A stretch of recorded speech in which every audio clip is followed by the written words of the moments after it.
buenos días, muy buenos días.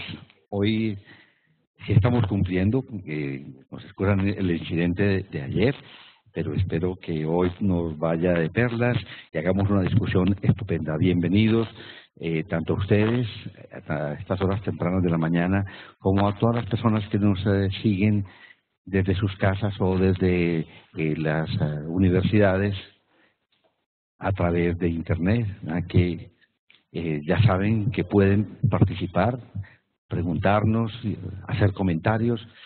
Son muy bienvenidos porque la idea es aquí que tengamos un encuentro muy interactivo. Bueno, entonces de una vez empezamos.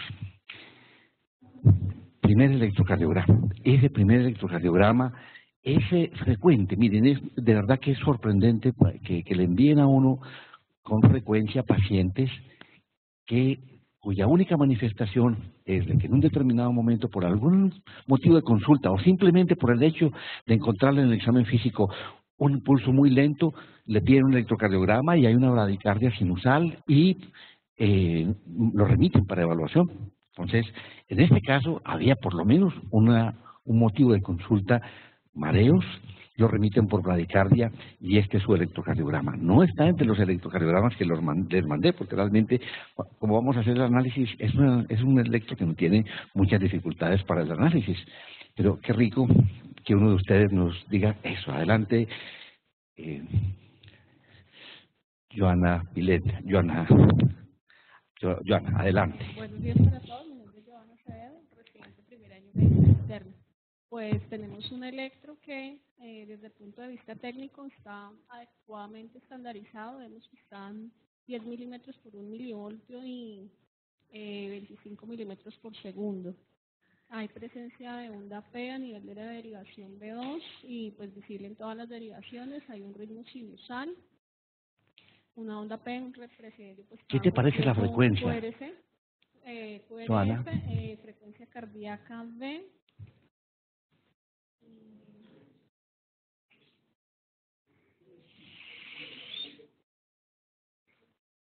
42 más o menos. Ok, 42, ok. 42 por segundo. Y un PR de duración normal de como 200 milisegundos más o menos. 4, como 160 milisegundos. Y pues ningún otro hallazgo anormal, ¿no? Una eje a 60 grados. Perfecto. Una bradicardia sinusal. Una bradicardia sinusal. Aquí tienes el reto. Es un paciente a quien le haces el diagnóstico. Clínicamente tú encuentras un pulso al momento de examinarlo, 40 por minuto, te alarmas, estado con mareos, le tomas un electro y te encuentras como único hallazgo una bradicardia sinusal. ¿Puede ser esto la manifestación de un nodo sinusal disfuncionante? Si es persistente, si es sostenida, sí. Eso. ¿Qué piensas entonces? ¿Tiene mareos? ¿Cómo lo evalúas? ¿O este paciente va derecho para un marcapasos? No. Sería realizar una prueba de esfuerzo, algo que me diera si tiene algún tipo de reactividad frente a la actividad. Una posibilidad interesante es ver si tiene una incompetencia cronotrópica, si ese paciente puede empezar a hacer ejercicio y se queda, no sube la frecuencia cardíaca y el paciente se fatiga. Pero nuevamente, otra vez, la parte clínica es clave, es volver a conversar con el paciente. Si ese paciente hace una vida absolutamente normal, si es un paciente que es un campesino que está subiendo por una loma, está cargando bultos, está haciendo una vida completamente normal, y preguntarle muy bien qué son los mareos, porque posiblemente no se trata de exactamente una cosa cinetóxica más que ese paciente tenga alguna cosa presincopal. Si la historia es más de un presíncope, si ha tenido episodios como que se pierde el conocimiento o está cerca al síncope, ya empieza a tener un significado distinto. Pero de verdad que son muchos los pacientes que no consultan por algo en especial, sino el único encuentro es una frecuencia cardíaca bajita y alarma a todo el mundo y les cuento que hay algunos que terminan en marcapasos injustificadamente, de verdad que es interesante toda esta secuencia que tú nos acabas de contar.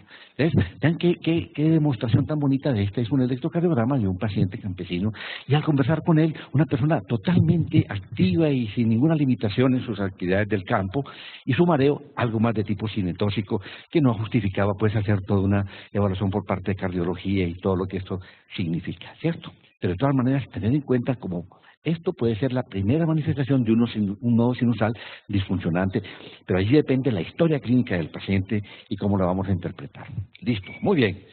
Bueno, sigamos adelante. Ese es todo bien provocativo. Vamos ahora a mirar este otro. Este es de una jovencita de 19 años más bien con algo de palpitaciones y de pronto también un mareo. Y el momento de tomar el electrocardiograma llamó la atención algo con esta paciente. ¿Por qué no quieres hacer análisis de qué te llama la atención en ese electrocardiograma de una jovencita con palpitaciones y de pronto con mareo? Bueno, uno, hay presencia de ritmo sinusal. Bueno, desde el punto de vista técnico, adecuada estandarización. Hay presencia de ritmo sinusal, pero lo que sí es muy evidente es que hay una prolongación del PR, casi la P unida con la T, ¿no?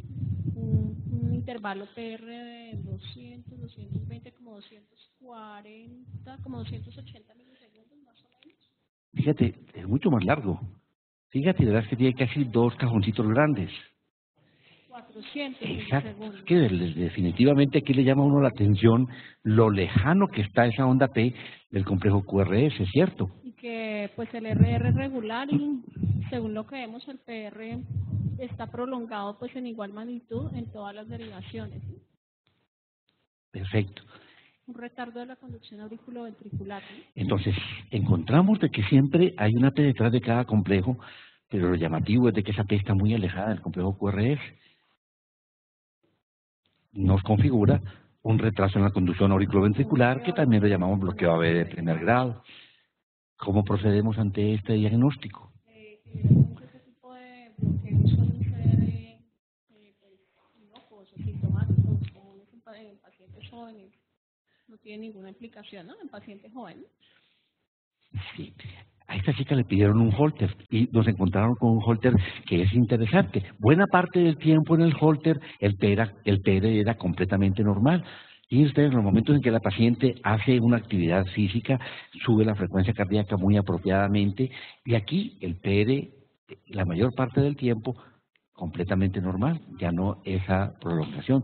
De todas maneras, es importante como analizar unas posibles causas de por qué ese PR está prolongado en esta paciente, si está tomando algún medicamento, si hay un influjo vagal muy importante. A veces esto puede uno verlo en pacientes que tienen aparentemente una disautonomía, donde puede haber de pronto un influjo vagal supremamente importante. Tú tenías un aporte para hacer. Anterior, no entiendo por qué la paciente que tenga el PR tan largo, por qué no está bradicárdica. O sea, tiene una frecuencia cardíaca normal. No, esta paciente, necesariamente exactamente. Una parte es la conducción auriculoventricular y otra parte es lo que está trabajando el nodo sinusal, ¿cierto? Sí, no siempre se asocia ese detalle. ¿Ok? Bueno, muy bien. Ahí vamos avanzando en las características de la conducción auriculoventricular. Dime, Eliseth. Bueno, yo soy licenciada residente en medicina interna. Tengo una pregunta. Ese PR es muy prolongado, generalmente pues como el límite de 240 milisegundos. Uno, cuando tiene un bloqueo de primer grado, menos de que no tenga una causa que lo estudia, o en ese caso, por la prolongación, pues como tan prolongado, se estudia, o cuál es la indicación de estudiarlo. Nuevamente, la parte clínica. ¿Qué te trae ese paciente? ¿Es un hallazgo incidental? Ese paciente te viene a consultar, en el caso de la jovencita, viene con palpitaciones, con mareo. Te toca hacer una semiología muy completa de qué es lo que ella siente como mareo, qué es lo que siente como palpitaciones, analizar si de pronto hay elementos para considerar en ella una disautonomía. Es una chica que desde peladita, cuando está en las procesiones o en los actos cívicos del colegio, ha tenido mareos. Si esa jovencita se fatiga fácilmente con el ejercicio, si esa chica no tolera adecuadamente el ejercicio, y esa semiología te va a dar a ti una información importante. Fíjate, por eso le pidieron el Holter a esta jovencita. Y yo estoy revisando ahorita, porque este electro me lo encontré hace poco, dije, es perfecto para lo que queremos mostrar de un intervalo PD prolongado, y me vine esta mañana a mirar la historia de esa chica. La vio electrofisiología, había venido a consultar como con algo de mareos, y con el resultado del Holter, donde se mostró que todo el tiempo estaba con lo que les mostré ahorita, no mostró sino periodos corticos en los cuales el PD se prolongaba. Quisieron verla con ejercicio y toleró supremamente bien y siempre tuvo un PD cortico, y esa chica la dejaron como con indicaciones generales de aumento del consumo de sal, aumento del consumo de líquidos, y la van a evaluar posteriormente, porque no se encontró nada más con esta chica, ¿cierto? Que posiblemente un influjo vagal muy importante, ¿ok? Muy bien, entonces veamos este electrocardiograma, que también es muy interesante de mirar lo que pasa con la conducción auriculoventricular por las modulaciones del sistema autónomo. Esta historia es una historia muy chévere, porque esta era una persona de 35 años de edad. La anécdota es muy interesante. Ese paciente, como lo estamos haciendo ahorita, bueno, ojalá yo lo estuviera haciendo, como lo está haciendo buena parte de mis estudiantes, andan en bicicleta.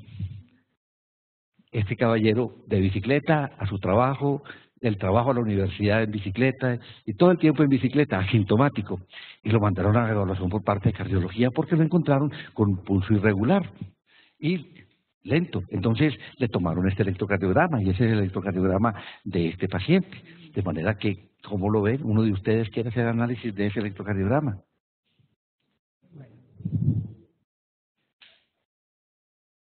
Soy Sebastián Gómez, residente de primer año. Pues no vemos la estandarización, pero abajito dice, pues, igual la cosita, pero abajo dice 25 milímetros por segundo y 10 milímetros. Es muy buena tu observación, Sebastián, porque efectivamente por algún momento nos faltó el pedacito donde está, para que veamos la estandarización, pero aquí está informado lo que es la velocidad y 10 milivoltios, 10 milímetros por milivoltio. Ok. Solamente tenemos 3 derivaciones, entonces tomamos la importante para ver el ritmo sinusal, pues que es el de 2, en mi concepto. Vemos que es un ritmo, no es un ritmo sinusal. ¿El RR cómo es? El RR es irregular. Irregular. Estamos frente a un ritmo irregular, que es otro de los detalles del RR variable, pero con bradicardia, que usualmente hemos hecho el análisis de RR variable con taquicardia. Aquí en este caso es RR variable, pero con bradicardia. Y lo llamativo es que vemos que, por ejemplo, en D2 es muy claro que el segmento PR se va alargando hasta que luego de la tercera onda T hay una P que no conduce. Cuando arranca el PD, inicialmente te parece que ese PD también tiene un retraso en la conducción auriculoventricular. Pero no se ve bien, pero está ahí como al límite 5 cuadritos. Eso, entonces fíjate, que desde el comienzo tiene ya un influjo vagal muy importante seguramente, pero ese PD se va prolongando hasta que llega un momento en que efectivamente se bloquea. Aquí debería aparecer el complejo QRS y no lo hay, y vuelve otra vez a recomenzar un PD posiblemente un poco más corto, un PD que se va alargando hasta que vuelve otra vez a bloquearse. Entonces, con estos elementos, ¿qué diagnóstico haces? Un bloqueo de segundo grado muy chulo. Ya este es ya realmente sí hay bloqueo. Por eso ahorita decíamos, cuando hay un PR detrás de cada complejo, realmente no hay un bloqueo, sino que hay una prolongación del PR, hay un retraso en la conducción auriculoventricular. Aquí sí hay ya bloqueo. Entonces, es una circunstancia muy especial del nodo AB que permite que se vaya prolongando la conducción hasta que se bloquea completamente. ¿Qué hacemos con este muchacho? ¿Le quitamos la bicicleta? ¿A ese muchacho le ponemos un marcapasos? Pues lo que usted dice, pues proviene a la clínica. Es un paciente muy funcional que todo el día hace ejercicio y generalmente eso es un bloqueo pues benigno, no tiende a empeorar. Eso lo encuentras en los deportistas precisamente, en las personas jóvenes, aún en las noches. Tú haces un Holter y muchas veces encuentras en personas jóvenes un bloqueo AB de primer grado MOVIS 1 como una parte fisiológica dentro de los jóvenes y dentro de los atletas. Por supuesto que hay veces que tú te vas a encontrar en el escenario de un paciente con un infarto agudo de miocardio, tal vez puede ser dado por un proceso de tipo isquémico, de tipo inflamatorio, en el que hay que estar también muy atento en qué escenario estamos mirándolo y la clínica del paciente. Adelante, James. ¿Qué comentarios hay? Preguntas de nuestros asistentes. Sí, profesor, están preguntando acá en el chat con respecto al primer electrocardiograma que cómo se podría diferenciar del electrocardiograma de un paciente que tuviera un bloqueo sinoatrial 2x1. sinoatrial. Oye, se la ponen dura, ¿no?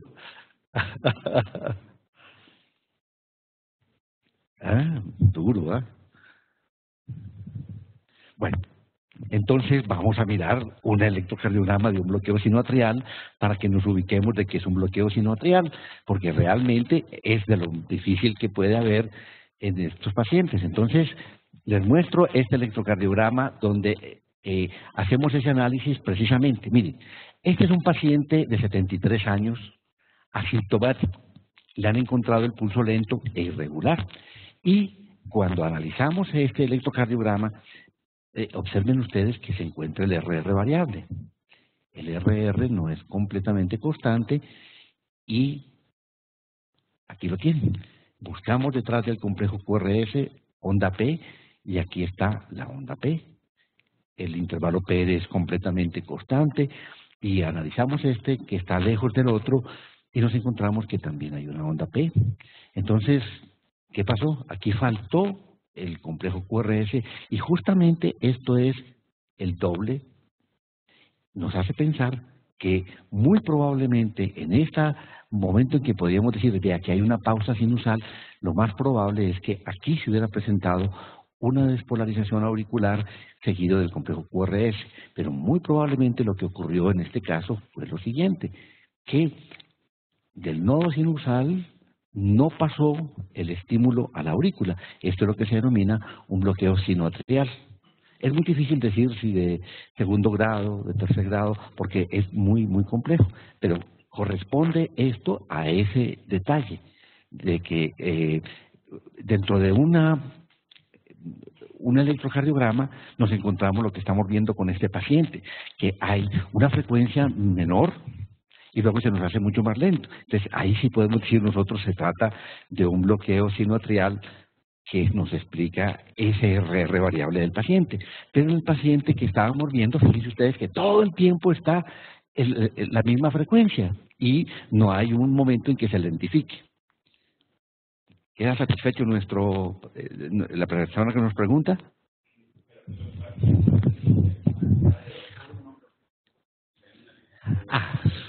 Exactamente. Ahora, es supremamente difícil, si todo el tiempo está en un bloqueo 2x1, es supremamente difícil, ¿cierto? Y nos daría una historia probablemente de que ese paciente tiene sintomatología y le pediríamos un holter, pues si la sintomatología no nos obliga para poder llegar a esa conclusión. ¿De acuerdo? Pero usualmente lo va a pensar uno es cuando tiene el electrocardiograma, donde primero tiene una frecuencia, luego se lentifica y se da uno cuenta que ese RR es el doble de los anteriores. Le hace pensar a uno de que hay un bloqueo sinoatrial. Y uno dice, esto es una pausa sinusal, que usualmente la pausa sinusal no es el doble del RR, sino que es menos o más del doble del RR, y puede decir uno pausa sinusal, mientras que cuando es el doble, dice uno, muy probablemente es un bloqueo sinoatrial. ¿Está comprendido? ¿Quieren que hagamos una profundizamos esto?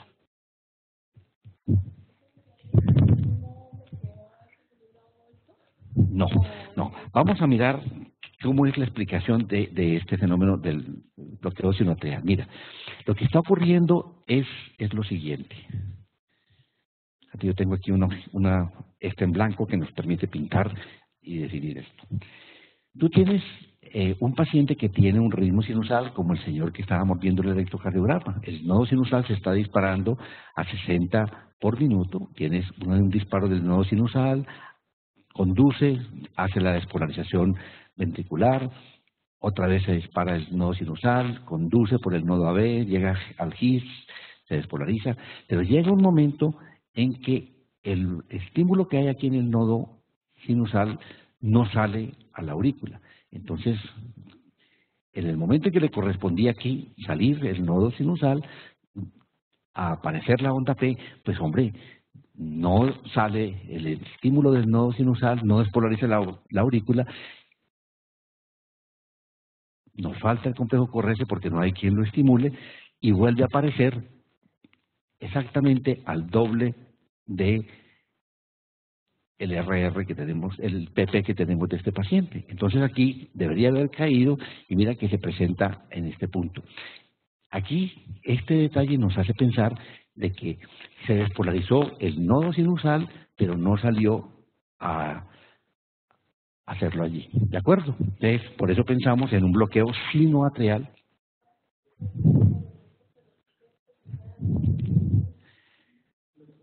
Pero fíjate, verás que aquí tú no tienes una onda P, porque no alcanza a salir.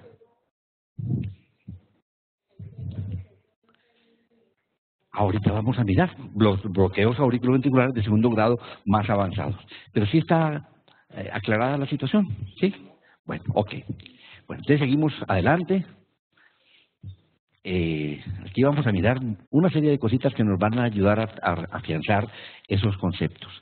Veamos este electrocardiograma que sigue, que es muy bonito. Este fue la suegra de un ortopedista que me pidió el favor que viera porque le iban a hacer una cirugía de cadera que venía hace días aplazada y resulta que la paciente tenía unos episodios como de pérdida de conocimiento y de pronto con algo de movimientos y se venía manejando como una epilepsia.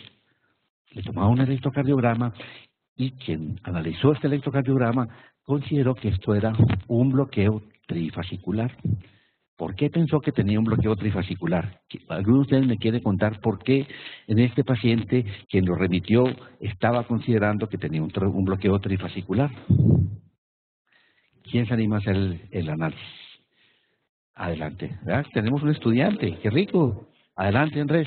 ¿Por qué un bloqueo trifascicular? ¿No?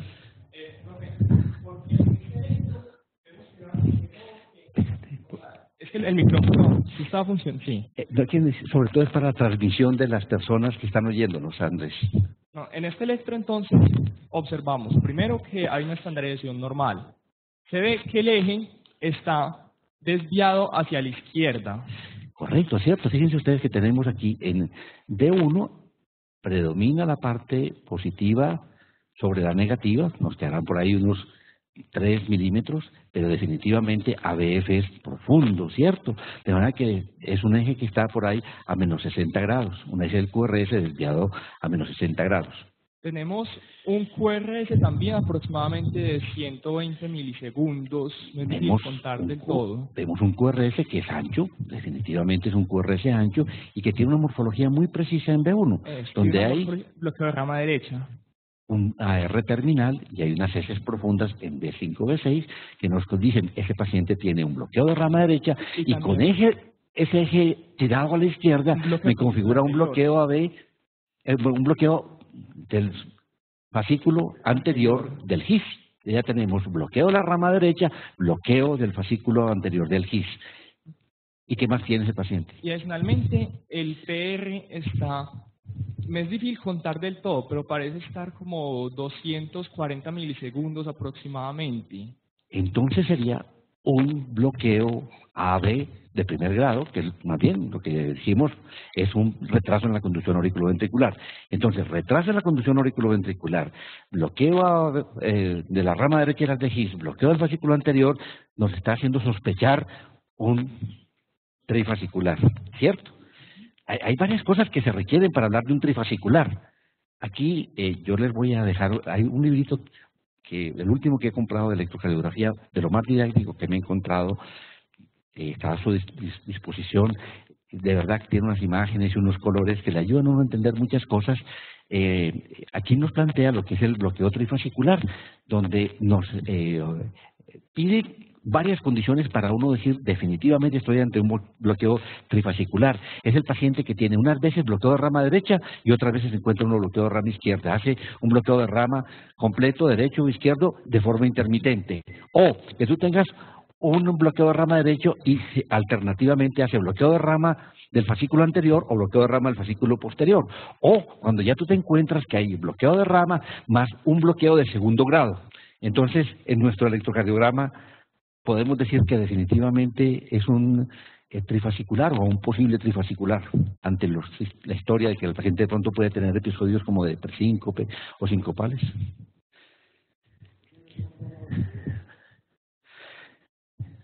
Jaime tiene por aquí una propuesta. Cuéntanos, Jaime, qué es lo que estás viendo tú. Frente a lo que el doctor, pues, adicional, hay algo ahí al lado de la T que parece ser la P, pues, uno viene como a colocar más o menos la medida, si uno ve la cosa, yo creo que está PP constante ahí, yo creo pues que ese es Entonces aquí está el quid de esto. Si lo vemos un poquito más de cerca, tú tienes aquí la onda P y esta muesquita que está muy cerquita de la P te da la impresión de que aquí efectivamente hay una P y es lo que está ocurriendo. Miren ustedes que aquí está la P, aquí está la P, aquí está la P, aquí está la P, aquí está la P, aquí está la P. Entonces, además de tener un bloqueo del fascículo anterior, un bloqueo de la rama derecha, ese paciente tiene un bloqueo auriculoventricular de segundo grado, 2:1. ¿De acuerdo? Por cada 2 despolarizaciones auriculares hay una despolarización ventricular. ¿Sí ven? Entonces ese paciente definitivamente sí tiene un bloqueo trifascicular. ¿Cierto? ¿Sí ven? Que no solamente un posible, como lo analizó Andrés, sino definitivamente un bloqueo trifascicular. Y muy posiblemente los episodios que se interpretaron como epilepsia ya del anciano eran simplemente episodios como de pérdida de síncope. Entonces al paciente se le colocó un marcapasos, se le pudo hacer la cirugía y sin ningún problema está evolucionando. ¿Verdad que es un caso bien bonito, ejemplificando un trastorno de conducción importante? ¿De acuerdo? Muy bien. ¿Alguna pregunta de parte de nuestra audiencia, James? Bueno, muy bien. Seguimos adelante. Pregunta, cuando son bloqueos tan grandes, estos pacientes, si no hay estigmas pues, en el electro de isquemia de enfermedad coronaria, uno ahí pensaría en un Lenegre. Sí, acuérdate que buena parte de los problemas de conducción auriculoventricular son de tipo degenerativo, bien sea la situación del Lenegre, como tú lo dices, pero es muy difícil uno clínicamente sospecharlo. El paciente te va a dar toda la información y tú se la vas a pedir, cómo funciona, hay antecedentes de dolor de pecho, disnea causada por el ejercicio, etcétera, etcétera, que te puede hacer pensar de que detrás de esto puede haber un cuadro de tipo isquémico que pueda resolverlo, ¿de acuerdo? Y la clínica te va a ayudar mucho y ya tú verás, dependiendo de eso, de definir si haces alguna prueba de inducción de isquemia, ¿cierto? Bueno, muy bien. Esta paciente la vimos el año pasado y es interesante también dentro de este mismo. Es una señora de 74 años, hipertensa, con diabetes mellitus 2, dislipidemia, factores de riesgo coronario, definitivamente. Consulta por mareo, visión borrosa, sudoración y posterior síncope. Tenemos la historia de una paciente con factores de riesgo coronario y que hace síncope. Al momento de examinarlo, mira, te encuentras un pulso de 37 por minuto, una presión de 170/90, hay un soplo holosistólico de foco mitral. La eco te muestra una hipertrofia concéntrica leve, una fracción de eyección del 60% y hay insuficiencias mitral y aórtica entre leves y moderadas. Vean ustedes que aquí nos dicen un TSH normal y es interesante por lo que vamos a ver del electrocardiograma, porque hay una serie de cambios en el electrocardiograma que definitivamente le hacen a uno pensar que puede haber otras cosas distintas, una parte probablemente isquémica o metabólica, y aquí está el electrocardiograma de esta chica. Este electrocardiograma de esta señora ha tenido un cuadro sincopal, factores de riesgo coronario, y es una paciente que nos llega con un pulso muy bajito. ¿Quién se anima a hacer la interpretación de este electrocardiograma? Ajá, fantástico. ¿Quién tienes el...? Gracias.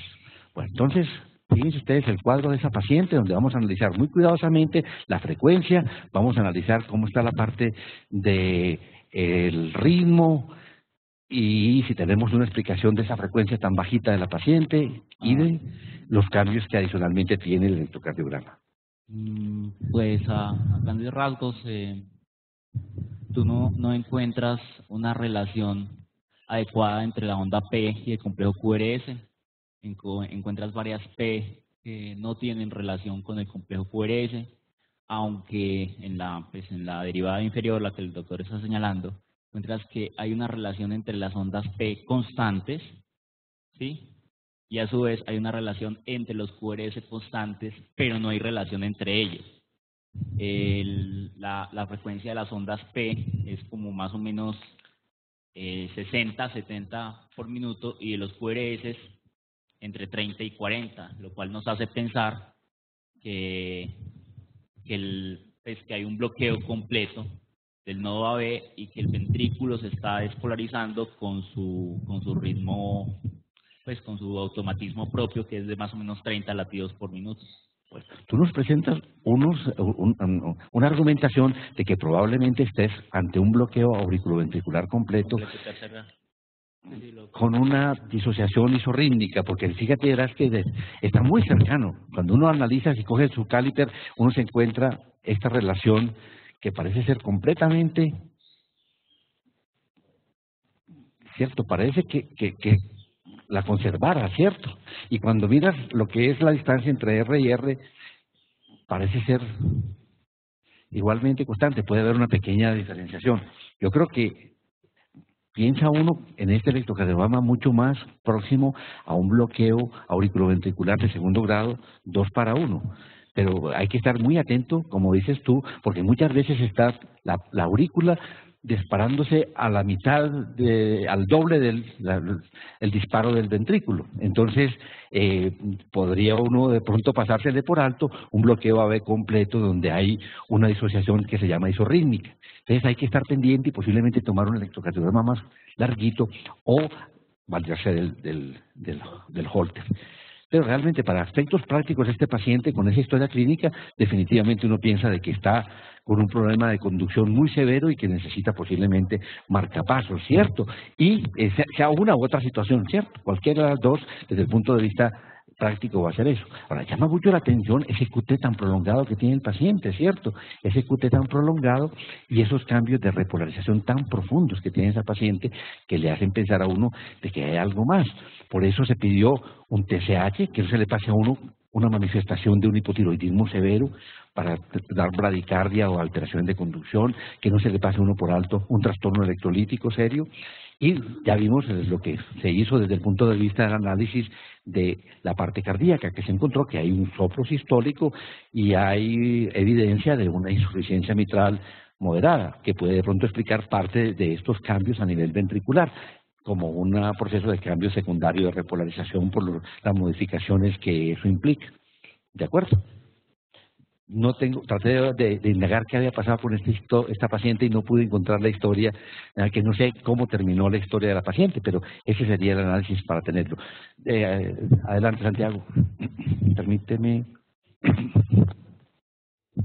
Profe, yo tengo una pregunta. En estos bloqueos 2:1, digamos, el comportamiento puede ser de un MOVIX 1 o de un MOVIX 2, y de eso entonces dependería de si usted lleva al paciente a terapia de estimulación con marcapasos o no, y a veces sugieren que quizás la respuesta al ejercicio o a las maniobras vagales o a la respuesta que no adenosina puede ayudar a diferenciar el uno del otro. ¿Lo hacen, profe, o simplemente un 2:1 es igual a marcapasos?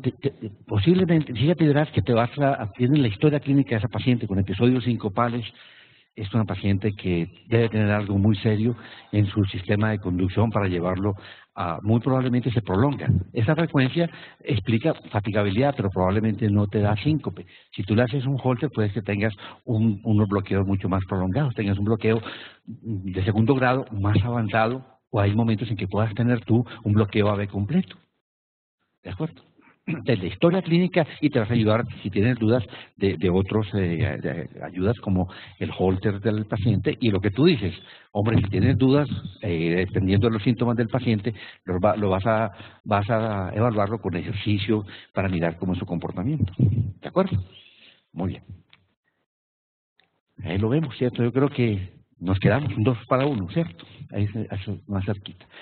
En el libro de Martin Dahle, que les estaba diciendo ahorita, tiene estas imágenes que son muy, muy chéveres, donde nos muestran lo que vimos en la primera paciente, donde uno puede encontrar a veces un retraso en la conducción tan importante como este, que le hace a uno pensar de que a lo mejor inicialmente pensaron de que este era un ritmo de tejido de unión y que esto que se veía aquí era la onda T. Y resulta que ya analizando el paciente y de pronto con una maniobra vagal donde se hace más lento la frecuencia, aparece claramente una onda P, y lo que hay es un PR muy, muy prolongado, extremo casi, y lo que están mostrándonos aquí, como hay un bloqueo AV de segundo grado, MOVIX de 2:1, como lo estábamos analizando anteriormente.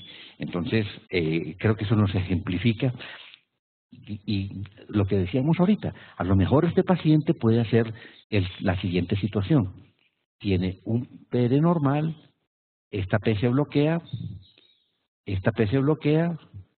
vuelve otra vez a funcionar, P se bloquea, y este sería un bloqueo AB de segundo grado avanzado, como lo vemos en este otro electrocardiograma que es muy bonito, es también de Martindale, donde vemos que el paciente tiene fijo un bloqueo de rama izquierdo, como lo ven, tiene todas las características de bloqueo de rama izquierdo, y cuando analizamos, detrás del complejo hay una onda P, siempre hay una onda P con un PD muy prolongado, aparentemente no hay otra manifestación, pero hay momentos en que el paciente posiblemente experimenta su mareo, y ven ustedes cómo aquí hay una onda P que no conduce, otra onda P que no conduce. Esta logra conducir con ese retraso en la conducción auriculoventricular, pero este sería un bloqueo de segundo grado avanzado, donde aparece por lo menos 2 ondas P, 3 ondas P que no conducen. Entonces, muy probablemente un paciente con un bloqueo AB de segundo grado, 2 por 1, puede tener momentos en que hace un bloqueo mayor, un bloqueo de segundo grado más avanzado, y aparece el síncope en el paciente. ¿Ok? Bueno, muy bien. Vean ustedes este ejemplo en un Holter, un paciente de estos en un determinado momento viene haciendo un PD larguito, y aquí ya encuentra que hay una P que no conduce, una P que no conduce, una P que no conduce, y vuelve otra vez a arrancar a hacer la conducción. Y ahí, en ese momento, el paciente tiene el síntoma y uno encuentra la explicación de los síntomas del paciente. Bueno, vamos a este otro electrocardiograma. Es un hombre de 48 años. Hace un año le habían dicho: usted necesita un marcapasos. El hombre dijo: no, yo no me dejo tocar, no, déjeme tranquilo, doctor, no me ponga nada. Pero ahorita está en cuidados intensivos porque ha hecho una neumonía adquirida en la comunidad. Le toman este electrocardiograma estando allí. ¿Y qué piensan ustedes? Este electrocardiograma es de un paciente de 84 años que ya le habían dicho: usted necesita marcapasos. Le toman ahorita un electrocardiograma y vamos a tomar decisiones con él. ¿Cuál sería la explicación? Y hagamos el análisis de ese electrocardiograma. ¿Quién se anima? Jaime, adelante. Buena estandarización, parece. Sí, señor, sí. Buena estandarización, pues, por los números que hice abajo. Ahí las marcas de arriba también del electrocardiograma. Estamos en presencia de un electro, pues, que no cumple con el ritmo sinusal. ¿Qué frecuencia tiene, Jaime? No es una bradicardia tan severa, pero siempre tiene, ¿qué? 42. 42 por minuto. ¿El ritmo es rítmico o es irregular? El RR parece regular. Exacto. Sí, ustedes ya tuvimos oportunidad de ver cuando hay bloqueos de tipo MOVIS 1, el RR es irregular. Cuando hay otro tipo de arritmia, de bloqueos, el RR es constante, como lo estamos viendo. Muy bien, entonces tenemos un RR que es constante.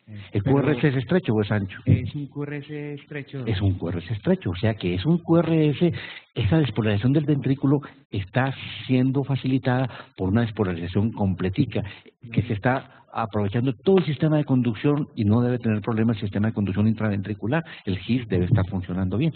Ok, entonces ya tenemos que es una bradicardia, estamos ante un ritmo donde el RR es constante, donde el QRS es estrecho. Ahora empezamos a mirar si hay onda P detrás de los complejos y qué relación hay de la P con los complejos. Sí, en ocasiones hay P antes de cada QRS, pero es un PP variable también. Entonces fíjate, por ejemplo, tú buscas aquí la P. De pronto uno diría, esta P tendrá relación con este complejo, de pronto da la sensación, sí, como estábamos comentando, que de pronto fuese una cosa isorrítmica, pero mira que ya aquí empieza a verse distinto, casi que se mete la onda P con el complejo QRS, entonces aquí sí hay ¿ves cómo se modifica el intervalo PR? Y entonces ya lo obliga a uno a mirar si hay otras ondas P, y dice uno, ¿qué será esto que está aquí modificando la onda T?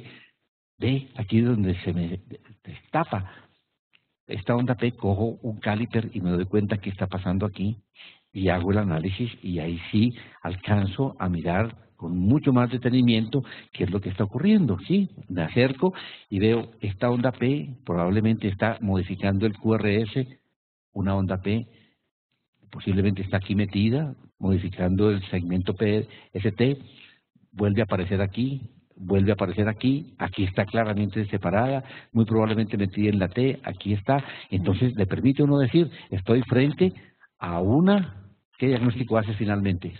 es un bloqueo disociado, pues una disociación auriculoventricular. Hay una disociación auriculoventricular. Entonces va por un lado la P y va por otro lado el QRS. Casi que las frecuencias pueden estar asemejándose, pero fíjense ustedes que aquí claramente la onda P va por un lado y el complejo QRS va por otro lado.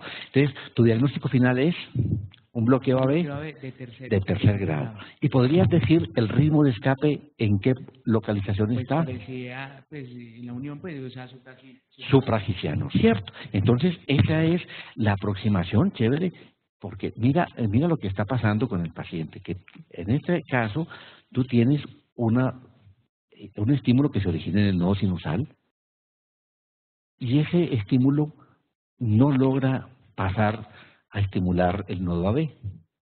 Hay un bloqueo en este punto y dependiendo de dónde surge el ritmo de escape, pues hombre, tú vas a decir si se está originando antes de la división de rama derecha y rama izquierda del haz de His, porque el QRS está estrecho. Tiene que estarse originando en el nodo AB o antes de la división del His para que el QRS que tú tengas aquí sea un QRS estrecho. Entonces tú puedes decir, este es un bloqueo AB de tercer grado, está disociada la aurícula del ventrículo y el ritmo de escape es supragiciano, que probablemente eso le ha permitido al paciente tener frecuencias no tan bajitas y ha podido sobrevivir esos 2 años aparentemente sin caídas y sin síncopes. Entonces un paciente que con un bloqueo AB de tercer grado ha soportado, y el hombre que le echamos el cuento para que se deje poner marcapaso, ¿o no?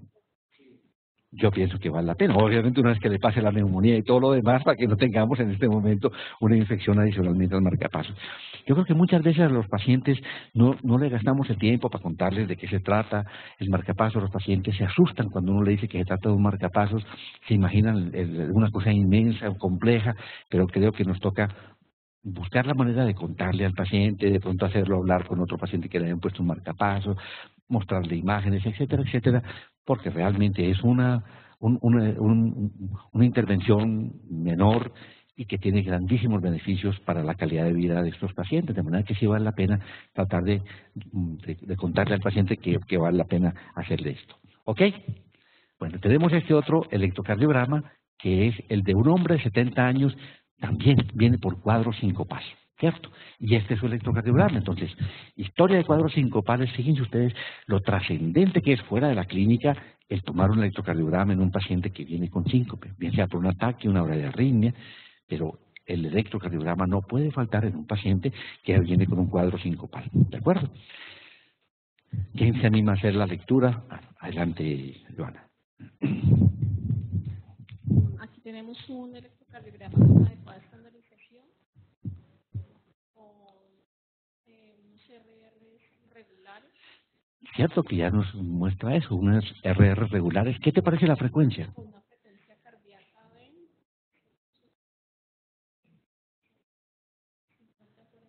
40 más o menos. Hasta un poquito menos, ¿cierto? Parece unos 35.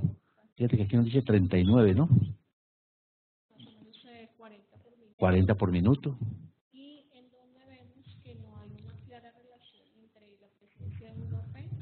Entonces buscamos onda P. Uno diría, mira, esta P, por ejemplo, diría uno, esa P tiene relación con el complejo.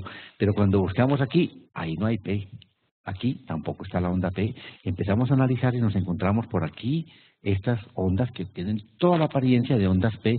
Tomamos un caliper o el papelito y nos damos cuenta de que aquí están, ahí se están disparando a una frecuencia bien constante y los RR se están disparando también a una frecuencia bien constante. Entonces, es parecido a la situación anterior donde hay una disociación auriculoventricular, con la diferencia que el QRS es ancho, por tanto el ritmo de escape es infragiciano.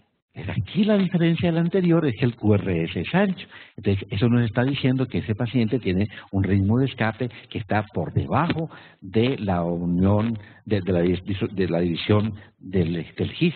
Entonces, si tiene bloqueo de rama izquierdo, muy probablemente se está originando en la rama derecha del His, muy probablemente. Ahora, este paciente, mientras más cercano esté a la división, posiblemente la frecuencia va a ser mayor. así va a ser ya originado en Purkinje, la frecuencia va a ser mucho más bajita y el paciente va a tener más sintomatología, ¿cierto?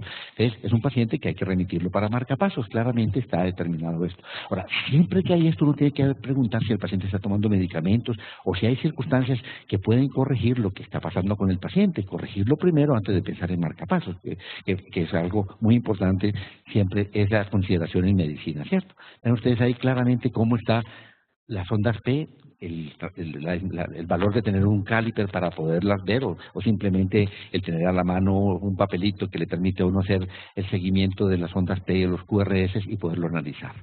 Bueno, ok, vamos a otro caso más. Entonces, adelante, Jaime.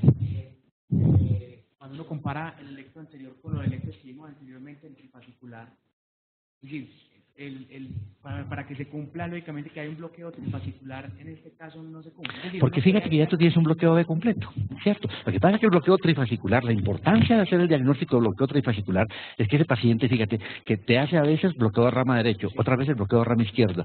Una vez está bloqueo de rama derecha con una subdivisión y luego te la hace de otra subdivisión. Ese paciente está dependiendo de pronto de una subdivisión para poder estimular el ventrículo. Entonces, en cualquier momento esa subdivisión está trabajando mal y se te bloquea completamente, entonces el paciente te hace síncopes. Ese paciente que tú le haces el diagnóstico de trifascicular es un paciente que necesariamente tienes que remitirlo para un marcapasos porque en cualquier momento te hace un bloqueo completo y ese paciente te hace un síncope o te hace una caída.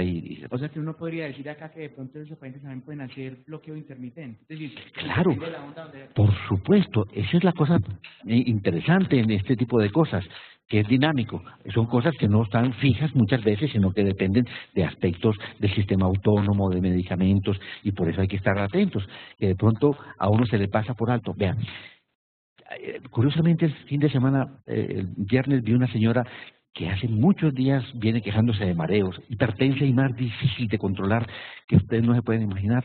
A mí se me perdió y se cayó donde otra persona y otro cardiólogo y de pronto un electrofisiólogo. Y entre las cosas que me di cuenta fue que llegó a donde yo trabajo a hacerle un Holter. Y yo, miércoles, ¿qué habrá pasado con esta paciente? Le pidieron un Holter porque ella, a pesar de no estar recibiendo medicamentos dentro de los antihipertensivos que modificaran la conducción auriculoventricular, ni el nodo sinusal, mantenía una frecuencia bajita. Claro, le pidieron el Holter pensando de que esa paciente en algún momento pudiera estar haciendo una alteración de conducción auriculoventricular importante. Bradicardia sinusal. Volvió otra vez a donde vi la paciente, la volví a ver y la examiné. Muchos problemas, la señora de mucha edad. Óigame, una frecuencia de 40. Esto no. Otra vez esta paciente no está tomando ningún medicamento que baje la frecuencia. Le tomamos un electro. Bloqueo AB completo, ¿cierto? Bloqueo AB completo y esa paciente, ¿cierto? Por ahí caminando y funcionando con sus pedidos de mareo, justamente cuando la fui a llevar a que se acostara, y se me tambaleó. Cuando le tomé el electrocardiograma, la frecuencia de 40 y bloqueada completamente. Entonces, fíjate, un Holter no demostró nada, pero la paciente seguía quejándose de sus mareos, que de pronto se le iba la onda, y tengo que prestarle atención al paciente y creerle y seguir buscando las cosas que muchas veces es algo completamente dinámico. Sí, Johanna.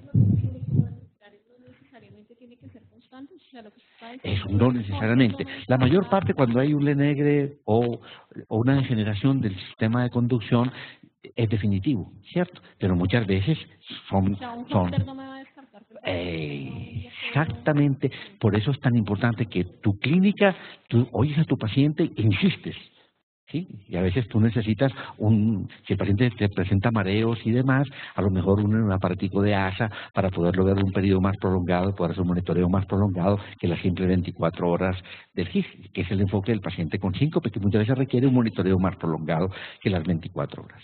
¿Tú tenés, Mauricio?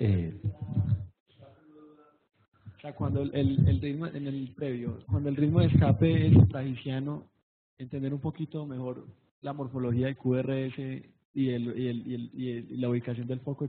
Fíjate, verás que tú tienes un paciente que tiene la morfología de un bloqueo de rama izquierda. Fíjate que tiene un QRS ancho y mira la morfología. Tienes unas heces profundas en B5 y tienes unas R's anchas en B6, o sea que tiene una morfología de bloqueo de rama izquierdo. Entonces, si tú tienes una morfología de bloqueo de rama izquierdo, es porque se te está generando un vector nuevo que viene del ventrículo derecho hacia el ventrículo izquierdo, ¿cierto? Se te despolariza primero el ventrículo derecho para luego despolarizarse el ventrículo izquierdo y generarte este vector ancho que te da origen a estas imágenes en B5, B6 y a estas heces profundas en B1, B2. Entonces tú puedes decir, esto se me está originando en el ventrículo derecho. Cuando tú tienes una morfología del QRS ancho de bloqueo de RAM izquierdo, es porque el estímulo se está originando en el ventrículo derecho. ¿Ok? Bueno, tenemos aquí otro electrocardiograma que es muy frecuente este fenómeno porque frecuentemente a nuestros pacientes hipertensos les damos verapamilo, ya no es tan frecuente, pero anteriormente veía uno combinaciones de verapamilo más beta bloqueadores o de verapamilo o de beta bloqueadores más clonidina.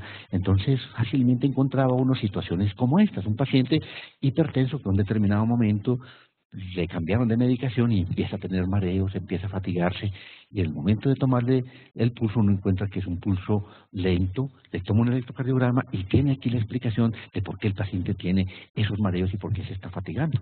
¿Quién se anima a contarnos qué se ve en este electrocardiograma y cómo explican lo que hay aquí? Las participaciones han estado muy chéveres, algunos de los internos, algunos de los estudiantes se animan y después uno de ustedes, dale, Caro. Bueno, mi nombre es Carolina Pemberti, residente del primer año. No está pues como especificada la parte de la estandarización. Tenemos una frecuencia cardíaca alrededor de 50. ¿Será que estará tomando a 50 milímetros por segundo? Porque como no aparece esa parte técnica, ¿qué dices tú? El QRS está estrecho y el QT tampoco está prolongado. Que si estuviera a 50 milímetros por segundo tendrías un QRS anchito y un QT larguísimo. No ves onda P, que no puedes hablar del PR, pero por eso no está tomado a 50 milímetros por segundo, que sería una de las cosas de bradicardia en un determinado momento, ¿cierto? Bueno, Bueno, ya pasar a definir si es sinusal o no. Vemos antes de cada complejo QRS que realmente pues no hay una P precediéndolo. ¿Qué frecuencia tiene, Caro? Te voy a hacer un acercamiento. Aquí de pronto está más fácil esta y de pronto más fácil este.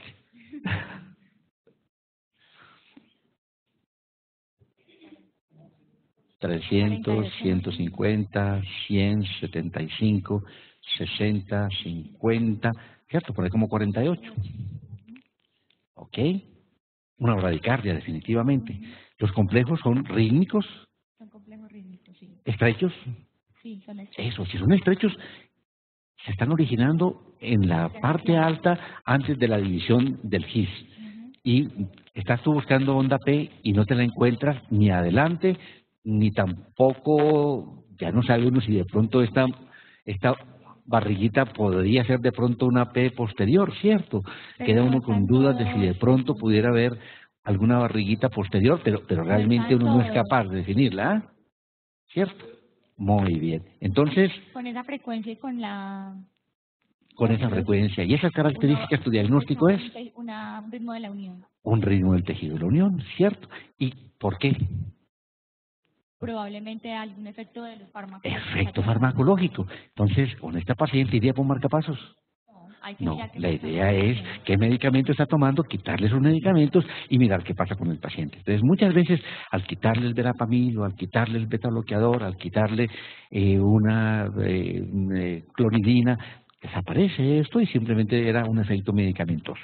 Yo creo que en medicina, siempre que aparezca un motivo de consulta y el paciente está tomando medicamentos, y no solamente medicamentos corrientes, sino también homeopáticos y demás, tengan en cuenta como un posible efecto secundario algún síntoma que tenga el paciente. La primera cosa y la que uno más fácilmente puede modificar, que el paciente tiene un efecto secundario de un medicamento y muchas de las causas de nuestros pacientes son iatrogénicas. Siempre hay que pensar como una posible causa de esos síntomas un efecto de un medicamento, siempre tenerlo en mente para que eso no se nos pase por alto, ¿cierto? Porque es de lo más fácil que uno puede reversar en un paciente el efecto iatrogénico, no siempre, pero es una de las cosas que hay. ¿Listo? ¿Alguna pregunta? ¿Han sabido algún comentario de nuestros asistentes? Listo. Muy bien. Bueno, ahorita vamos a poner a uno de los asistentes a que haga lectura, ¿no? Muy bien. Esto quería mostrarles una... Adelante, Jairo.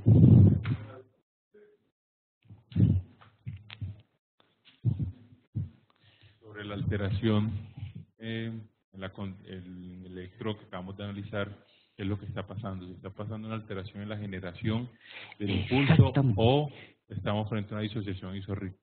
Es bien interesante tu propuesta, pero fíjate, verás que tú aquí no estás viendo onda P, ¿cierto? Muy probablemente ese paciente se frenó la actividad del nodo sinusal. Precisamente este sería una de las cosas, si el paciente no está tomando ningún medicamento y te encuentras esto, puede ser la manifestación de un nodo sinusal disfuncionante, un nodo sinusal que deja de tener su actividad y el siguiente lugar que es capaz de despolarizarse es el nodo AB y asume el comando. Sería una especie de escape del ritmo del tejido de unión ante la falta del estímulo de parte del nodo AB, del nodo sinusal. Entonces el nodo sinusal deja de funcionar y lo asume el nodo AB. En este caso es por un influjo de tipo medicamentoso, pero muchas veces puede ser por degeneración. Entonces, este cuadro clínico lo puedes tú tener y preguntarle al paciente, no está tomando ningún medicamento. Entonces, si tú tienes un ritmo de tejido de unión en un paciente que no está tomando ningún medicamento y está fatigable o ha hecho síncopes, muy probablemente tú planteas como diagnóstico diferencial un nodo sinusal disfuncional, que hay momentos en que no trabaja el nodo sinusal y tiene que entrar el nodo AB a asumir el escape del ritmo. ¿Sí? ¿Te resuelve la inquietud? Ok. ¿Listo, muchachos? Bueno, este electrocardiograma, ¿qué les dice? Si ustedes me piden a mí un Holter o un paciente que viene con episodios de palpitaciones y de síncope, y el Holter me muestra esto, ¿cuál sería la conclusión a la que yo llegaría? Aquí tenemos, vamos a ver quién se anima a hacer análisis de lo que se ve. Dale, Joan.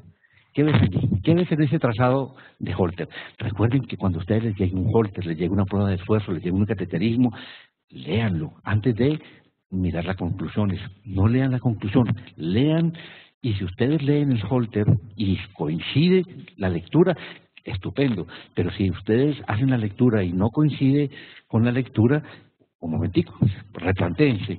¿Se me habrá pasado a mí algo? O la otra cosa, ¿se habrá equivocado quien leyó la prueba? ¿Cierto? A veces uno es muy experto, pero se le pasan las cosas, o hace un lapsus, o copian un informe donde no es. Entonces, esa actitud es muy chévere. Lean primero el estudio, ustedes fórmense una idea del estudio, y luego confronten con la lectura que hizo el experto. Si coinciden, muy rico, uno se siente más seguro. Si no, las dos cosas. O yo tengo que ir a mirar el estudio, o viceversa. Eso que leyó el experto puede estar equivocado. ¿Qué piensas entonces, Joana? Pues acá tenemos un electro en el que pues hay clara evidencia de irregularidad en los RR, sin una clara identificación de ondas P.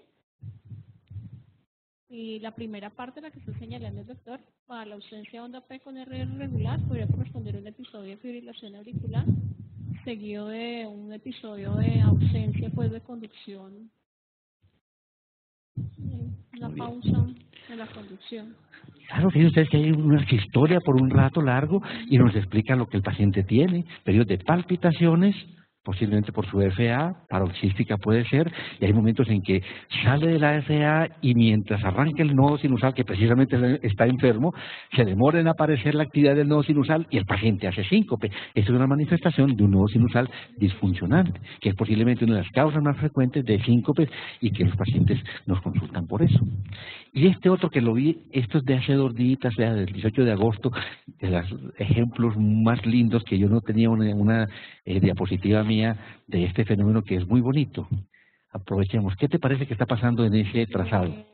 Inicialmente hay pues un ritmo sinusal, una onda P precediendo cada QRS, con unos RRs que son regulares.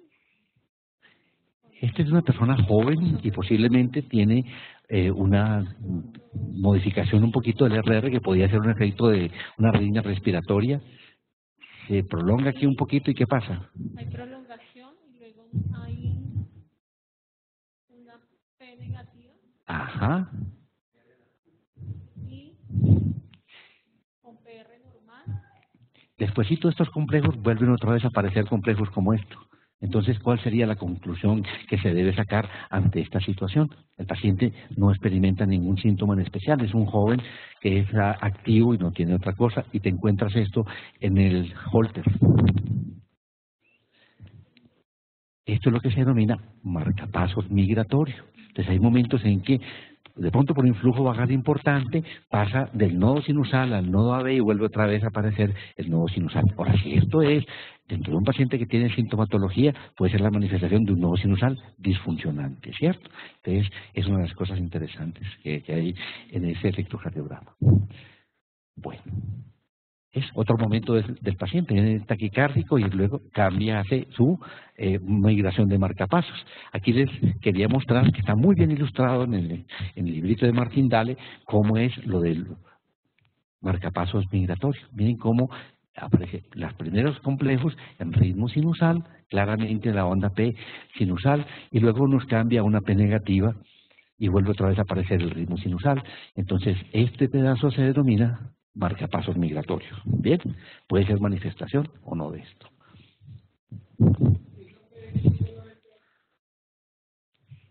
¿Esa P solamente va a tener dos morfologías?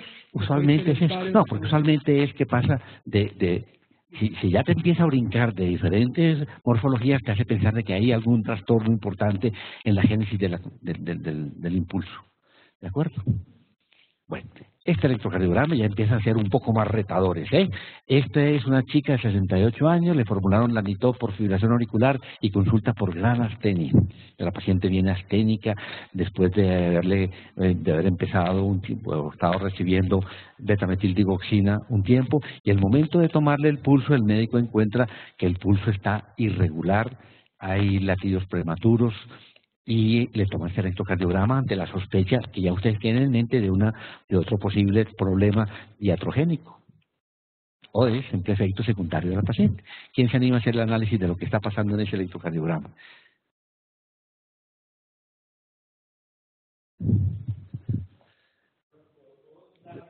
Ah, la oímos, Andrés.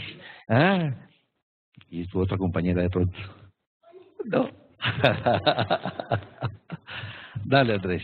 Tenemos entonces un electrocardiograma con aspectos satisfactorios, y lo que llama la atención aquí es que vemos como dos tipos de latidos distintos. O sea, parecería que hubiera esos que fueran como QRS estrechos, y luego que hubiera unos QRS anchos como de origen ventricular, pues con morfología de lo que derrama izquierda quizá.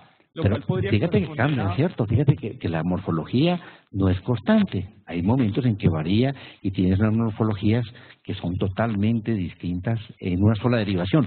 Por supuesto que tú ves estos complejos anchos aquí, no eres capaz de decir si son de diferente morfología porque, pues, dependiendo de cada derivación va a haber una modificación.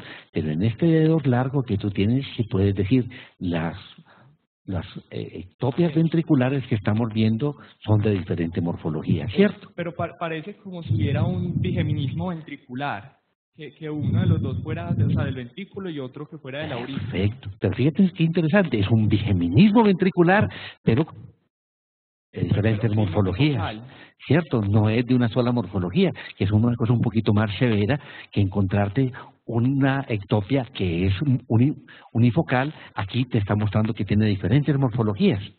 ¿Qué te parece que el ritmo de base cuál es? El ritmo de base, lo llamativo es que no se encuentra como una onda P marcada antes de los QRS. Entonces, posiblemente, ¿cuál es el ritmo? Posiblemente un ritmo de la unión. Podría ser un ritmo de unión. Interesante, ¿no? Porque el RR está constante. Y entonces si te dice un ritmo de unión, ¿qué habría detrás de este paciente? ¿Qué sería la interpretación completa que haces? Si tú dices ritmo de tejido de unión porque el RR está constante y aparecen esas ectopias ventriculares, ¿qué sería? Mira la línea de base que es ondulada. Una FA. Una FA bloqueada. Sí. Con ectopias ventriculares muy frecuentes de diferentes morfologías. ¿Ese paciente qué tiene? Una intoxicación por digitálicos. ¿Correcto? Vean ustedes, ese es el cuadro clínico de un paciente intoxicado con digital. Y miren ustedes, 4,2 de digauxemia. ¿Sí? No sabemos el potasio, cómo está además, pero miren otra vez un efecto iatrogénico que es bien importante tenerlo siempre en cuenta cuando los pacientes tienen alguna sintomatología y hay que buscarlo. ¿Ok? Muy bien, Andrés. Vean ustedes qué bonito, aquí el ejemplo de Martín Dahle sobre esa situación. Vemos que ahí la línea de base es una línea de base ondulada, es de una fibrilación auricular y el FR es completamente constante. Entonces un paciente que está en fibrilación auricular y se nos vuelve rítmico, tenemos que estar pensando que ese paciente se nos bloqueó como un efecto secundario de intoxicación digitálica. Miren qué lindo aquí cuando nos recuerda cómo es la imagen de la cubeta digitálica que se alcanza a ver en este caso en la derivación B6. ¿Ok? Bueno, ya lo habíamos discutido, que es el bloqueo sinoatrial, que nos dio oportunidad de responder una de las preguntas que surgieron, que fue muy interesante.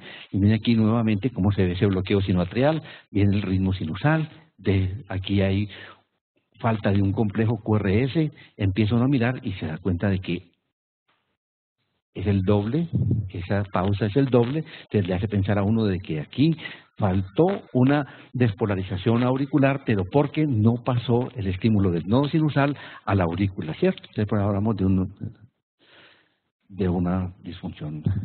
Pues vamos a dedicarle un ratico a marcapasos. No todos han tenido oportunidad de mirar unas conferencias que están montadas en una plataforma que pues, ahí hemos tratado de apoyar, donde hay unas conferencias que tuvimos aquí precisamente en uno de estos cursos por parte del doctor Julián Aristizábal de marcapasos. ¿Qué les pareció a ustedes? ¿Alguno de ustedes tuvo oportunidad de oír las conferencias de los dos? ¿Qué te parecieron?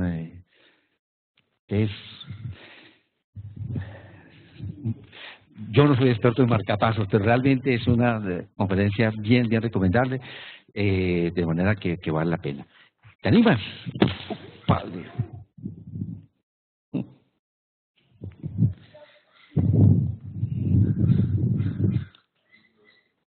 Entonces, este es un paciente que tiene un marcapasos. Miremos bien.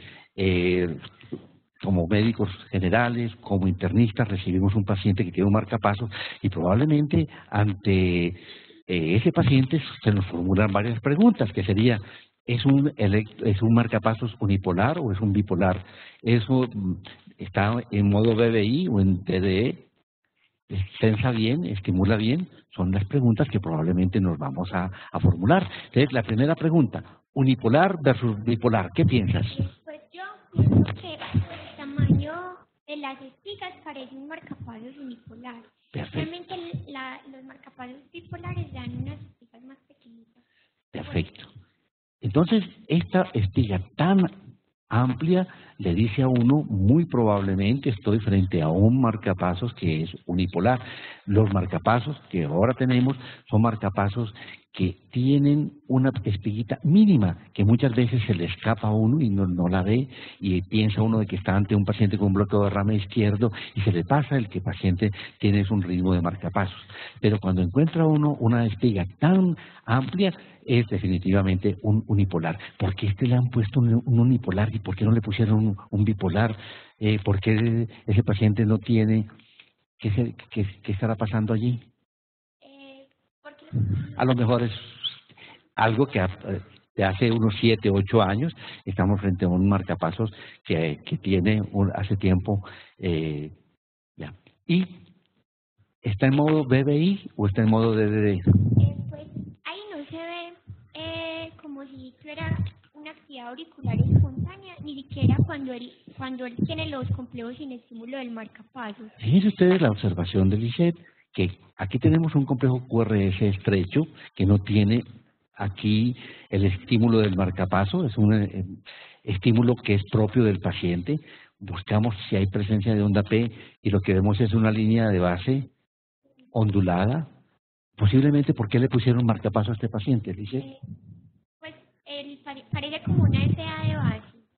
Entonces tiene una enfermedad de base. ¿Y por qué le pondrían un marcapasos? Pues de pronto un nódulo sinusal enfermo. Bueno, posiblemente la manifestación de ese paciente de un nodo sinusal disfuncionante fue precisamente una fibrilación auricular, que hacía momentos en los que, como lo alcanzamos a observar, hacía su rápido frecuencia durante la fibrilación auricular y hacía pausas muy prolongadas que causaban el síncope al paciente. Entonces ese paciente definitivamente necesita un marcapasos. Ahora, y como la actividad es de una fibrilación auricular, tú no puedes poner un DDD, porque no puedes estimular la aurícula, se te enreda la vida en el momento de que el marcapasos sense la actividad auricular, porque siempre va a sentir una actividad de la aurícula. Entonces por eso le colocas un BBI. Es la razón de que ese paciente tenga un BBI. ¿Qué piensas? ¿Está sensando y estimulando bien? Precisamente tú acabas de decirnos, hay momentos en que no entra el marcapasos, hay momentos en que se ve la actividad aquí, definitivamente entra el marcapasos, pero este complejo es un complejo propio del paciente, ¿cierto? Este complejo es propio del paciente, no se ve un estímulo del marcapasos. Entonces, ¿será que el marcapasos está disfuncionando? No, el marcapasos funciona bien, porque pues, uno es la parte del sensado, que uno la puede ver. Cuando el paciente tiene su propia actividad, el marcapasos no tiene la cita y o sea que pues no se descarga. Pero en los que cuando el marcapasos siente que el paciente no descarga, él hace su descarga y posteriormente hay un complejo QRS, o sea, que el paciente tiene captura. Perfecto. Entonces es un paciente que es un marcapasos que es capaz de identificar cuando hay actividad ventricular del paciente y no se descarga. Pasa el respectivo tiempo para el que está programado el marcapasos. Si no aparece un complejo QRS en ese tiempo, él estimula y lo está haciendo adecuadamente. Entonces es un marcapasos que está sensando y está estimulando apropiadamente. Bueno, y este otro es para que es el último que vamos a discutir, es una mujer de 57 años portadora de marcapasos y viene con mareos. Entonces las preguntas que nos haríamos sería, ¿sensa, estimula apropiadamente? ¿Qué está pasando allí? Pues el marcapasos no se estimula, porque uno ve que esas descargas del marcapasos no tienen relación con los QRS. Ni siquiera, pues, a veces son solo problemas de sensado o solo problemas de la captura, pero en este caso ni sensa ni estimula, porque uno ve que el QRS es independiente, el marcapasos. Posiblemente, ¿por qué tiene marcapasos esta paciente, Lice? Parece un SA. Fíjate que tú tienes onda P, tú alcanzas a ver onda P aquí. Mira, probablemente un bloqueo AB completo, ¿cierto? Un bloqueo AB completo. Entonces, este paciente se le colocó un marcapasos y ese marcapasos, aquí está la espiga y tú ves que no se produce un complejo QRS, que se esperaría uno encontrar aquí, ese complejo QRS estimulado. Entonces, ese marcapasos que aparentemente aparece en la espiga, no está capturando. Lo más probable es que el cable del marcapasos se soltó.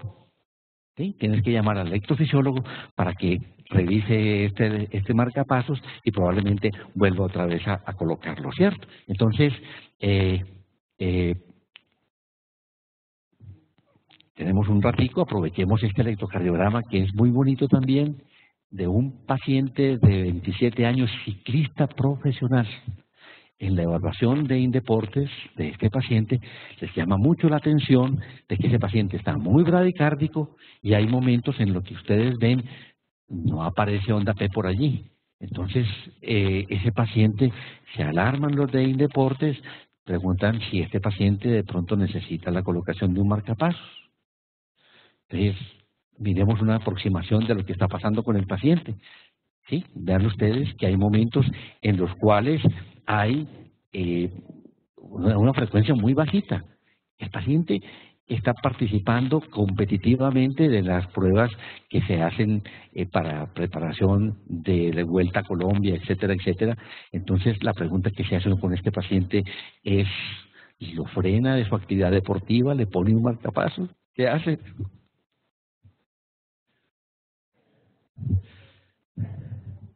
Yo quisiera ahorita oír la opinión de Jairo y de James. ¿Qué hacemos con ese paciente? No, pues es un paciente que no tiene síntomas, ¿cierto? Antes tiene muy buena capacidad funcional lo que debe tener pues es como un estímulo vagal muy alto que explica todo eso.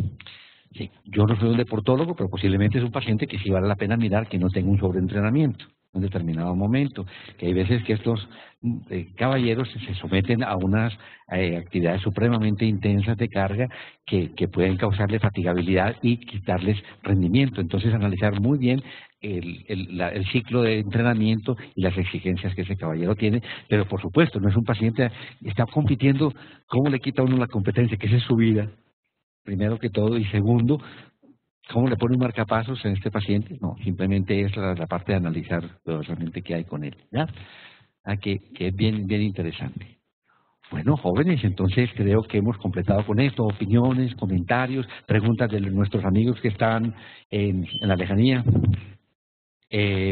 Entonces, hoy, al final de la tarde, les coloco varios electrocardiogramas, como que hagamos algún tipo de revisión de lo que hemos visto y otras cositas como son los trastornos hidroelectrolíticos, para que revisemos lo que es hipercalemia, hiponatremia, hipocalemia, para que miremos algunos patrones electrocardiográficos y tengamos oportunidad como de volver otra vez a revisar algunos de los patrones que ya hemos visto en estos anteriores.